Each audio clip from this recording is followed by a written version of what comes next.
En tiempos donde pensar y profundizar se vuelve cada vez más difícil, y donde la vida muchas veces nos lleva a puestos. Diálogos es un espacio donde nos animamos a poner en palabras aquellos temas existenciales y profundamente humanos que construyen el sentido de nuestras vidas. Franco Caramuto, teólogo y filósofo de a pie, con cercanía y profundidad, junto a Daniel Maperi, con su calidez comunicativa, nos invitan a develar juntos el sentido, a veces un poco caótico, que se esconde detrás del diario vivir.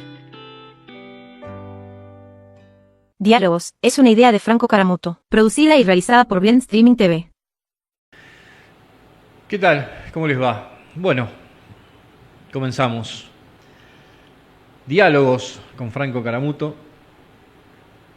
Hoy con un tema bastante... Bueno, todos los temas que tocamos son importantes, ¿no? Tema Iken, el de hoy.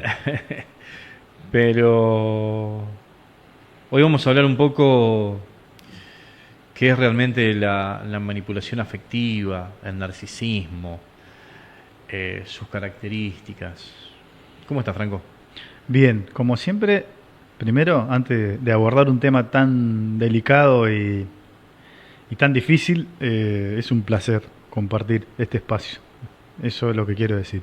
Bien. Un gran honor y un placer. Así que, bien, gracias. Sí, estoy muy bien. ¿Vos estás bien o no? Yo siempre estoy bien. Bueno, así comenzamos, diálogos. ¿Arrancamos, Franco? Sí, sí. ¿Qué es realmente la manipulación afectiva? Bueno, hoy en día, viste que se habla mucho de lo que es relaciones tóxicas, que está muy de moda ese término, y relaciones, cómo hacer para relacionarse con gente difícil. A mí, por lo menos, en mis consultas privadas y en las redes me preguntan mucho eso. ¿Cómo hacer para relacionarme con gente difícil o gente tóxica? Creo que cuando hablamos de eso en general, cuando decimos gente difícil o gente tóxica, estamos hablando de cómo tratar con alguien, en general digo, ¿no?, que ejerce una manipulación afectiva en los vínculos, ¿no?, sobre la otra persona. Y muy relacionado con esto es el narcisismo, ¿no?, las relaciones narcisistas. Manipulación afectiva es, como su nombre lo dice, una persona que en su vinculación con un otro, con una otra, ejerce un poder manipulador sobre la persona como para un uso personal. ¿Sí? Yo decir, para hacerte hacer lo que yo quiero que hagas, ejerzo sobre vos un poder manipulador, en este caso de lo afectivo, simplemente, ahora vamos a ver los por qué, pero en general es simplemente para que vos puedas adaptarte a lo que yo quiero. Y está buena la expresión porque uno puede manipular, como decíamos al principio, alimentos, objetos o cosas como tangibles. Entonces, la manipulación afectiva siempre tiene como filosofía de base que yo te trato como un objeto. Eso, tío. No como un ser humano, como una persona, digamos, libre o individual. Entonces, la manipulación afectiva tiene componentes obviamente psicológicos, pero la filosofía de fondo es que yo te considero no un otro o una otra, digamos, en el sentido como algo humano, sino como un objeto al cual yo tengo que darle una forma para que eso satisfaga. ¿Está bien dicho? ¿Satisfaga? Sí, satisfaga. Mis expectativas, en este caso, económicas, emocionales, lo que sea, ¿no? Entonces, por ahí va la cuestión de la manipulación afectiva. No sé si soy claro con eso. Sí, lo que vos quieras preguntar, ya sabés. Eso es un poco eso de decir, no sé, ha pasado casos de gente que te dice, no, parejas que se han separado, pero en su momento no se separaba porque la otra persona le decía, pero si no tenés dónde vivir, si vos no Claro. existís, si vos no sos nadie, Bien. o lo único que te importa es que salga tu carita, cosas así. Sí. Eso está bueno porque uno piensa en general que la manipulación afectiva o el manipulador afectivo o el narcisista o la narcisista están como lejos de nosotros. O sea, como, no, sí, mirá que, no sé, el narcisista clásico manipulador, no sé, Hitler, ponele. Bueno, está muy lejos de nosotros.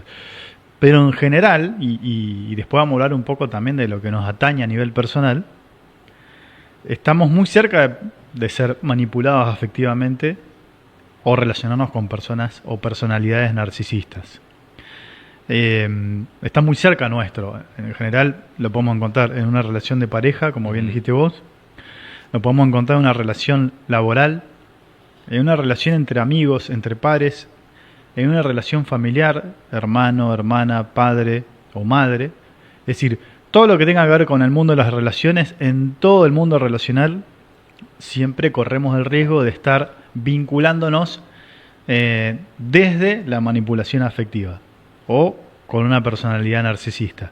Sea porque el narcisista o el manipulador es el que tengo enfrente, o sea porque yo soy narcisista y manipulador afectivo, ¿no?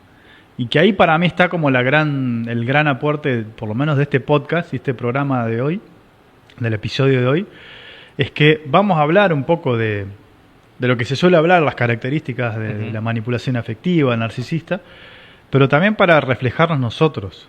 O sea, porque a lo mejor también nosotros podemos tener elementos narcisistas y manipuladores. Y está bueno que eso poder conversarlo y ver si lo podemos modificar, porque es complicado eso. Claro, porque, a ver, no es solamente en el ámbito afectivo, porque esto también se puede dar, no sé, familia, amistades, espacio, no sé, un montón de ámbitos se puede dar esto, ¿no? Y por eso, o sea, el ámbito donde se da la manipulación es el ámbito de lo relacional. O sea, y lo relacional lo llevamos a todos lados. Allí donde haya una relación hay riesgo de una manipulación afectiva. Uh-huh. ¿Y cuáles son los rasgos centrales de esto? Me parece que lo principal es la culpa. A ver, hay muchos estudios sobre esto, hay muchas experiencias, pero lo principal de un vínculo, digamos, de manipulación afectiva es cuando uno, como víctima en este caso, empieza a sentirse culpable. Yo siento que la persona que tengo adelante, por todas las cosas que me dice o me hace sentir, le debo algo. Le debo mi fidelidad, le debo mi amor, le debo mi cuerpo, mi afecto, mi sexualidad.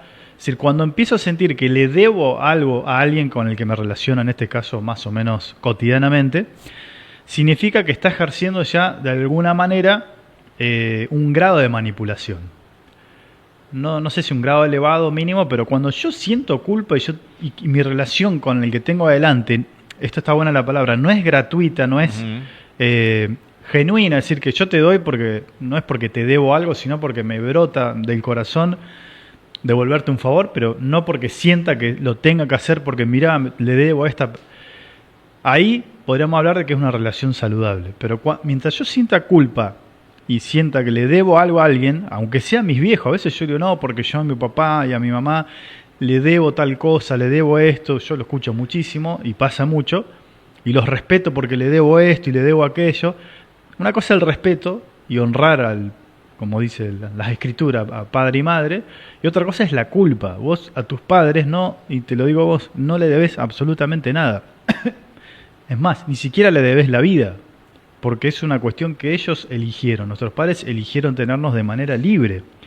No es que yo fui y le dije, hola, ¿me podés tener? Entonces ahí sí podría haber una deuda, vamos a decir. Aparte no debería haber algo más gratuito que la vida de un hijo, digamos, ¿no? Yo traigo un hijo a este mundo no porque vos me debés la vida, que a veces en algún momento de enojo nuestros padres nos pueden haber dicho, vos a mí me debés la vida, porque no le debemos nada, en este caso a nadie, ¿no? Eso no significa que yo quiera devolverle, en este caso a mis padres, devolver por el amor, digamos, algo gratuitamente porque me brota, es distinto. No sé si sí. Bien. Bueno, con las parejas pasa lo mismo. Si yo siento que todo el tiempo te estoy debiendo algo o me siento, por ejemplo, inferior, eso también es otra cosa. Cuando yo siento que en una relación, sobre todo más de pares, no mamá y papá distintos, pero de pares, cuando yo siento que constantemente me siento inferior por algo que vos me decís, que la otra parte te dice o te hace sentir, es importante notar que también ahí puede haber un acto o una relación, digamos, narcisista o de manipulación afectiva. ¿Por qué? Porque la manipulación lo que busca es hacerte sentir la culpa para sentirte inferior y yo poder de esa manera activar todo mi mecanismo de manipulación. Entonces, la culpa, la inferioridad, todo eso va generando como un cúmulo de cosas que después aparece la angustia, una angustia crónica y constante, porque vivir en la culpa y vivir en la inferioridad genera angustia como consecuencia, genera depresión, genera tristeza, bueno, y todos esos sentimientos o emociones que ya conocemos, pero que quizás tienen como núcleo para mí la culpa y la inferioridad. Hay algo que me parece importante aclarar. O sea, te lo pregunto a vos, por ejemplo. ¿Vos creés que el manipulador o la manipuladora afectiva lo hace a propósito? ¿Es un mecanismo consciente o inconsciente? O no sé, o qué piensa, por ejemplo, la gente. ¿El manipulador lo hace siendo consciente o lo hace de manera inconsciente? ¿Qué tema? A mí me parece que lo hace consciente. A mí, bien. No sé si es así, verdaderamente. Estaría bueno que la gente que está escuchando, viendo, que pueda opinar en este momento, si cree que la manipulación es consciente o inconsciente. Bueno, según los estudios, digamos, de lo que serían las teorías de las personalidades o el estilo de personalidad, tenemos como dos bandos. La manipulación afectiva en general suele ser, en la mayoría de los casos suele ser inconsciente. O sea, ¿cómo poder explicarlo? Todos en el fondo somos un poco manipuladores, ¿sí? ¿Por qué? Porque somos heridos. O sea, todos tenemos heridas de no reconocimiento de nuestros progenitores, de inferioridad de cuando éramos chicos. Venimos a este mundo, ya venimos heridos y en la infancia vamos generando como mecanismos defensivos, heridas muy fuertes, que de alguna manera van generando un inconsciente en donde uno puede manipular al otro afectivamente para determinadas cosas. ¿Cuál es la diferencia entre cuando ya se hace algo tóxico? Es lo crónico. Si mi única forma de vincularme es a través de la manipulación, entonces ahí ya estamos hablando de un comportamiento que puede ser narcisista, un comportamiento que puede ser de manipulación afectiva, porque es la única forma que yo aprendí y no es que lo hago cada tanto, porque me sale. Y el otro punto es que es inconsciente. O sea, el manipulador afectivo generalmente es inconsciente, no se da cuenta que da, porque es la única forma que encontró de poder resolver su conflicto interno. O sea, sale hacia afuera a través de la manipulación, ¿sí? Un ejemplo muy básico, ¿no? Que puede pasar o no.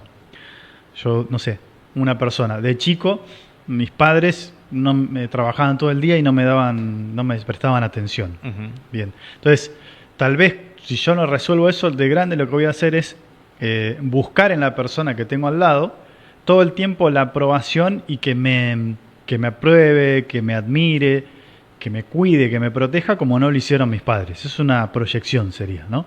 Entonces, estoy generando todo el tiempo inconscientemente una manipulación para que la persona siempre me esté como, no se vaya de mi lado, no sé si me explico, o no me quite el afecto o lo que sea.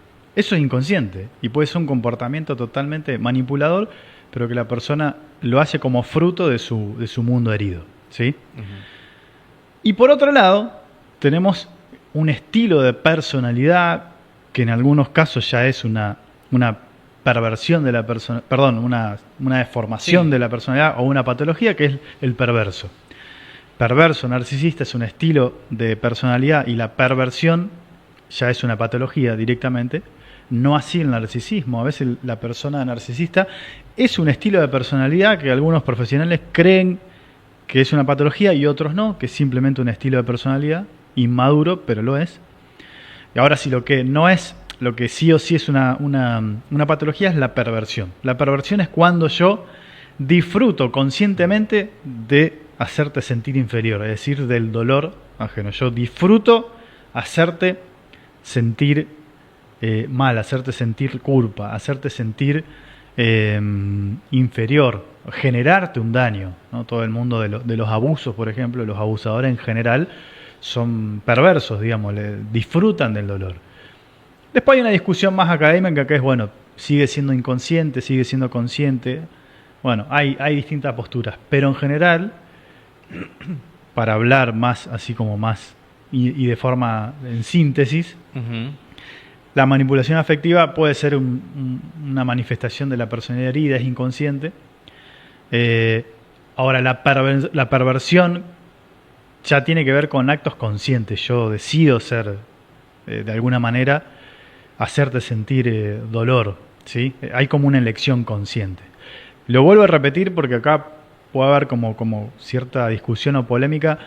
Esto es una discusión abierta, no hay nada que esté cerrado. Yo no soy psicólogo, no. Conozco bastante del tema, estudié por otras áreas interdisciplinariamente, pero hay distintas posturas sobre esto. Esto es lo que yo pienso y es mi síntesis personal, ¿no? ¿Qué deja una relación narcisista o manipuladora? O sea, porque el narcisismo tiene que ver con la manipulación. O sea, yo me siento... Sí. Yo. Bueno, eso es interesante porque para mí la distinción importante es que puede haber manipulación afectiva sin ser narcisismo, sin que vos tengas una estructura de personalidad narcisista. Como te digo, porque es una herida inconsciente. Ahora, el narcisista es un estilo de personalidad que tiene como centro y objetivo el narcisista básicamente la incapacidad de no poder como empatizar con el otro. Y que tiene como eje la manipulación. Pero no, esto es importante, no todo manipulador afectivo es un narcisista, porque enseguida yo puedo tener, por ejemplo, rasgos de manipulación afectiva o rasgos narcisistas, pero no es que vos sos, mirá, narcisista, porque esto es importante, porque hoy en día vos abrís las redes, el narcisista es el que... No, yo para diagnosticar un narcisismo necesito una terapia, o necesito al menos tener una terapia con vos, ser psicólogo o psiquiatra y poder, digamos, diagnosticar ese estilo de personalidad o esa patología. Pero en general, uno tiene rasgos narcisistas, rasgos de manipulación afectiva, que no se transforman, digamos, vamos a decirle, en estilos, porque son cosas que salen cada tanto. No es que se da 24/7 como en estos casos extremos. Pero bueno, ¿qué deja relacionarse con alguien que sí ejerce manipulación afectiva todo el tiempo o es un narcisista como estilo de personalidad? Y bueno, lo que hablamos hace un rato, deja un desastre emocional que generalmente termina derivando en depresión, en estrés, y no por lo laboral, sino porque es muy desgastante vos relacionarte con una personalidad así todo el tiempo. Te vas hundiendo cada vez más, te vas encerrando cada vez más, vas perdiendo cada vez más la libertad, porque el manipulador o el narcisista lo que busca es cortarte todo tipo de vínculo, aislarte totalmente de las personas que vos querés, porque en la medida que yo te pueda alejar más del resto, te puedo dominar y manipular mucho más. Entonces la persona víctima de eso siente cada vez mayor desconexión consigo misma, mayor desconexión con el resto, y genera, obviamente, como te decía recién, angustia, depresión y todos sus derivados, ¿no? Insomnio. Pero bueno, sobre todo me parece que es esto, la falta de libertad. Hace muchísimo daño eso. Por eso, perdón, ¿no? Que me parece que lo más importante, y después creo que también lo podemos repetir antes de terminar, es que si uno detecta que tiene estos síntomas o que está delante de una personalidad narcisista fuerte y de rasgos manipuladores cotidianos, es importante pedir ayuda a un amigo, a un familiar, a un terapeuta, a lo que sea, porque hace muchísimo daño y en muchos casos termina en la muerte o en el suicidio. Eso también hay que decirlo. ¿La manipulación tiene género? O sea, hombre, mujer... Sí. Vos sabés que hay un estudio. O sea, no tiene género. No. La manipulación afectiva no tiene género de ningún tipo. Es una cuestión humana, ¿no? Sí. De la psiquis del ser humano. Sin embargo, yo me acuerdo cuando estudiamos el tema del narcisismo, hay un estudio, hay varios estudios que le adjudican que la personalidad narcisista hay como un 60 o 70%, es un montón, Uh-huh. de estilo de personalidad narcisista que son varones. Varones de Norteamérica, dice el estudio. O sea, en Estados Unidos el fenómeno de la personalidad narcisista es mucho más grande que en otras partes del mundo, digamos. ¿Por qué? Bueno, habría que meterse en esa tesis. Supongo por el estilo de vida también norteamericano, siempre tan grandilocuente y tan distante con un montón de cosas, genera también una personalidad así. Pero en general el narcisismo es más de los varones que de las mujeres, y obviamente no quiere decir que la mujer no lo sea. De hecho, estamos llenos de mujeres y varones con personalidad narcisista. Sí, bueno, por ahí salen en las noticias, ¿no? Tratos Sí. o maltratos de parte de una mujer hacia un joven, o de jóvenes, Sí. de hombre a mujer, mujer a hombre, pero hoy por eso te preguntaba si esto tenía género, por una cuestión de eso, ¿no? Sí, en sí la manipulación obviamente no, y el narcisismo no, aunque tengo que ser honesto con las fuentes, y hay un estudio que dice lo que te dije recién. Mirá vos. Es posible que nuestras historias personales,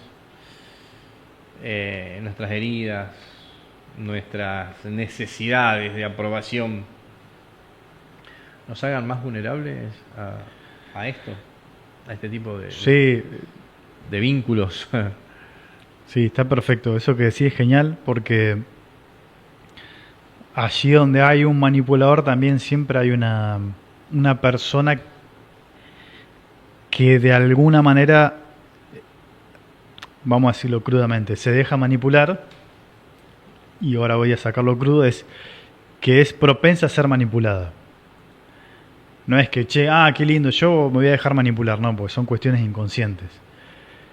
Pero sí hay personas que son más vulnerables que otras, y que el narcisista tiene una capacidad muy fuerte para detectar a esas personas que son más frágiles, que tienen un carácter más débil, que son personas muy necesitadas, muy golpeadas por la vida en general, que son personas buenas. O sea, generalmente las víctimas son personas muy buenas y con una estima muy poco trabajada, que hay complejo de inferioridad. Entonces, el narcisista, que es exactamente igual, nada más que se camufla detrás de una personalidad segura, pero el narcisista en el fondo es una persona muy herida, que pide reconocimiento todo el tiempo y por eso sale a buscar afuera lo que no tiene dentro. Como que en el fondo terminan siendo algo muy parecido, víctima y victimario. Uh-huh. Pero esas personas, ese estilo de personalidad más vulnerada, más golpeada, sí son propensas a una manipulación afectiva, claramente. ¿Qué hay que hacer ante esta situación? Bueno, primero, lo más importante, hacer una autoevaluación, de ver de todo esto que estuvimos hablando tenemos nosotros como víctimas o victimarios. Es decir, yo puedo ser un narcisista, yo puedo ser un perverso, yo puedo ser un manipulador afectivo crónico, y tengo que autoevaluarme, tengo que animarme en lo posible animarme a confrontarme a mí mismo, aunque justamente una de las claves del narcisista es que no se deja confrontar, que no puede hacer una introspección autocrítica porque está inhabilitado para eso emocionalmente. Pero bueno, es muy saludable hacerse la pregunta, aunque no creas, ¿yo seré un narcisista, seré un manipulador? Eso ya es y una pregunta honesta, es muy saludable. Y lo segundo, también muy importante, es lo que dijimos recién. Yo descubro que soy manipulado afectivamente, o que estoy en ese vínculo tóxico, enfermo, que me degrada, que me quita libertad, que me va quitando vida. Lo más importante es pedir ayuda, porque cuando uno está metido en ese vínculo no se da cuenta. y si me doy cuenta es muy difícil salir. Entonces, lo que decimos los acompañantes en este caso, y lo que dicen los terapeutas es, bueno, a ver, pidan ayuda. Empezá por tu amigo, empezá por tu familia. Si lo puedo hacer con un terapeuta, con un acompañante, eso sería ideal. Porque, como te digo, es una problemática muy común y que sobre todas las cosas termina degradando mucho la vida de la persona hasta incluso la muerte. Hay grados de narcisismo tan profundos y de tanta perversión que lo que quieren es destruir la persona por completo hasta inducirla al suicidio. Eso también se ha estudiado mucho. O sea, hay grados tan enfermos que lo que buscan es vaciarte, te vacían, te utilizan, te tiran, pero hasta que vos no estés literalmente muerto no van a quedarse tranquilos. O sea, en el fondo es como una especie de homicidio psicológico. Y eso también te puede ayudar a... no te puedo ayudar. La palabra es hacerte creer que vos sos manipulador. Sí. Eso también puede pasar. O sea, ¿cómo sería? Claro, que la persona que te manipula te haga sentir a vos que vos sos el manipulador claro, y no sí, ella. Sí. Ella o él. Bueno, porque el manipulador es muy hábil también. El manipulador crónico, el narcisista, son muy personalidades, se dice muy inteligentes. Yo no sé si son porque para mí la inteligencia es mucho más profunda. Es ser personas íntegras y conectadas consigo mismo y con el resto. Alguien que no puede empatizar con el otro, no, para mí carece de inteligencia. Pero sí son muy bichos, digamos. Entonces, siempre van a utilizar una palabra o decir algo que a vos te haga sentir inferior, digamos. Por ejemplo, el narcisista o el manipulador muy pocas veces pide perdón. Y si lo hace, vos te das cuenta, o llora. Si llora o pide perdón, lo hace de una manera que es un teatro y que en realidad no está sintiendo lo más mínimo que necesita pedir perdón, o que las lágrimas son famosas lágrimas de cocodrilo. Y algo que está bueno, importante, es ver el comportamiento. El manipulador y el narcisista se detecta en la vida cotidiana, digamos, y en el trato. Yo te amo, mi amor, te voy a dar todo lo que tengo, pero a los 5 minutos o al otro día, lo que sea, te genero inseguridad emocional, o te maltrato, bueno, o te pego, o te hago sentir mal. Entonces es mentira que está amando a la persona. Yo te lo digo, pero mis actos dicen exactamente lo contrario. Si esa incoherencia entre palabra y acto se repite muchas veces, podríamos estar hablando de alguien manipulador o narcisista. Y que claramente entre todo eso te puede tirar pero vos me querés manipular. Sí, claramente. Por eso hay que estar muy atento lamentablemente a todo, sobre todo a los comportamientos de la persona. En conclusión, es buscar ayuda.